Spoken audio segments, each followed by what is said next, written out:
this on? shit. Good. What's up, Lil? You've got kind of a unique ending to the season with all three in-state rivals lined up in a row starting with Wake. How much are you guys looking forward to that challenge of three pretty emotional games down the stretch?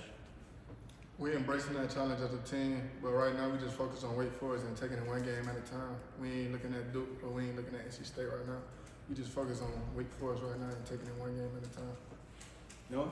Davion, where have you seen the most improvement offensively over the last handful of games? Where have you seen the most improvement? I feel like we've been improving a lot tremendously, like over the year, like especially in passing game and running game. So we just taking it step by step and progressing week by week. Jeremiah? Yeah, Davion, to go off of that question, what do you think is different in particular about this team over the last, let's say, 4 weeks? I mean, a lot more competitive games, things like that. What do you think has changed? What do you think is different about you guys? Nothing really different. We just kept fighting, keep swinging, and taking it one game at a time, and just coming together as one more and just staying at it. Brian? Yeah, Davion, Michael Lombardi said yesterday you're considered the nickel back on offense. I guess like a third down back. Yeah. Said you're the best in pass protection. How much does your role then change week to week based on what other teams are going to be giving you guys? It definitely depends on what the opposing team is doing and their game plan and how we gonna use each other. But I think it just go by the game as the game's going on. Did you know going into the Stanford game that you might see a bigger role because of pass protection, blitz pickup, and then obviously they were trying to get you isolated on some linebackers out there in the passing game?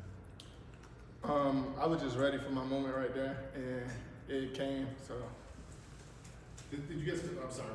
Did you guys talk about halftime? That first drive, you caught 3 passes for 51 yards. Was that an adjustment made at halftime to see if we can get you isolated out there in the passing game? no, the plays were just working, so we just stayed at it and kept going back at them. Adam? Murphy, done? Go ahead. Okay, thanks. Bullet,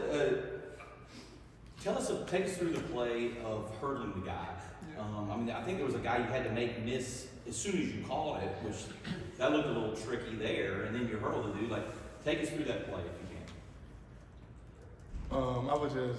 I had a wheel route, but I was actually hot, and then I actually didn't see the corner. He like kind of bumped my hip, and I felt it, and then when I got to 29, I was just in my mind like hurdle, and then I just hurdled him. Yeah, I mean, we know that's something you've done before, I guess, right? UNC Charlotte maybe last year, I think. I'm trying to think of the game. Yeah. And then the touchdown. That was a matchup on a linebacker, is that right? Yeah, 35. Right. Like, that's something you guys are looking to exploit there, maybe a running back on a linebacker? Yes, definitely. Especially like those middle linebackers that don't really supposed to be like, the opposing team really don't want an outside covering like that. Right. So we look for matchups like that to pick on, like those kind of linebackers. Grant? Yeah, so where does that come from exactly? Because of course I see a bunch of photos of you actually hurrying over the guy from Charlotte. Is that something that you've always kind of had, just through your athletic ability, or did you do hurdles in high school?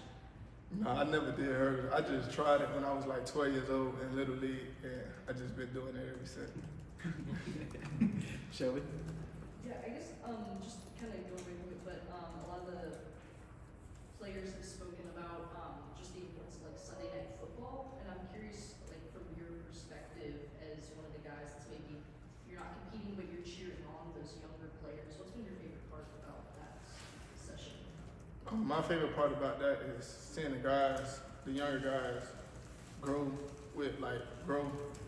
each week of them doing Sunday night football and them just going out there and making plays each and every Sunday when they get their chance. And some of those guys stepped up even in the games, like when their number was called.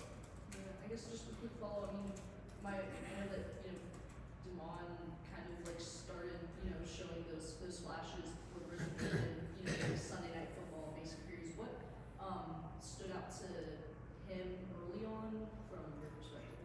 What stood out to him? Or stood out to you about him rather, in maybe those developmental periods? His explosiveness when he hit the hole. Yeah, were there any, like, maybe there was one Sunday night football game where he had like a crazy play, like anything in particular stand on Sunday night. I Okay. don't know. Okay, but like maybe in the basic Yeah. periods. Yeah. Okay. Ryan? Davion, being one of the few returners, man, what have you told all these new guys about what to expect in these rivalry games coming up?